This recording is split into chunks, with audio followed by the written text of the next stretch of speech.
बिस्मिल्लाहिर्रहमानिर्रहीम। अस्सलाम वालेकुम नाज़रीन व सामीन। आज हम बनाने जा रहे हैं कोल सलाम। बहुत ही आसान और मज़ेदार सी रेसिपी है।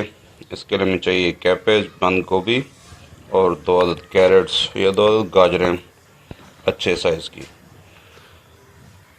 तो सबसे पहले हम इन दोनों को क्रश कर लेंगे अच्छी तरह से, यानी कद्दूकश कर लें, बारीक चॉप कर लें, जिस तरह से आपका दिल चाहता है उस तरह। लेकिन मुनासिब ही है कि आप इसको इस तरह से क्रश कर लें, कद्दूकश कर लें। उसके बाद हमें इसके साथ चाहिए होगी मायोनीज़, काली मिर्च और चीनी, और साथ में 1 अदद बड़ा बाउल मिक्स करने के लिए। तो हम सबसे पहले बाउल के अंदर डालेंगे बंद गोभी,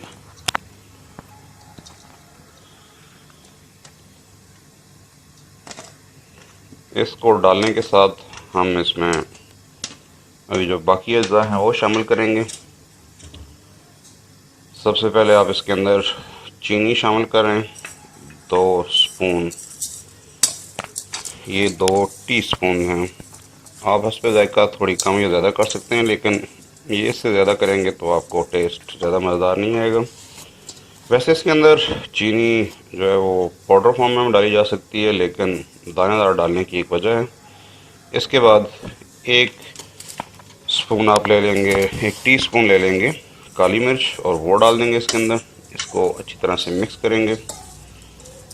तो चीनी स्ट्रेट अवे डालने का मकसद ये था कि जब आप उसको मिक्स करते हैं तो वो इनको रेशों को अलग रखने में मदद करती है और जो मिक्सिंग होती है वो अच्छे से हो जाती है। अगर आप इसको पाउडर फॉर्म में करें तो फिर मिक्सिंग थोड़ी मुश्किल हो जाती है और बहुत ज़्यादा इसको हिलाने से फिर वो मज़ा नहीं आता। अभी हमने इसके अंदर शामिल कर दी है गाजर। अब इन सब चीज़ों को आपस में मिक्स कर लेंगे। मिक्स करते हुए आप ख्याल रखें कि आपने थोड़ा हल्के हाथ से इसको मिक्स करना है। ये सब चीज़ों को मिक्स करने के बाद अभी हम इसमें ऐड कर देंगे मायोनीज़ 2 to 3 टेबल स्पून। ये शामिल करने के बाद इसको हमने मिक्स करना है, लेकिन एहतियात से और अच्छी तरह से।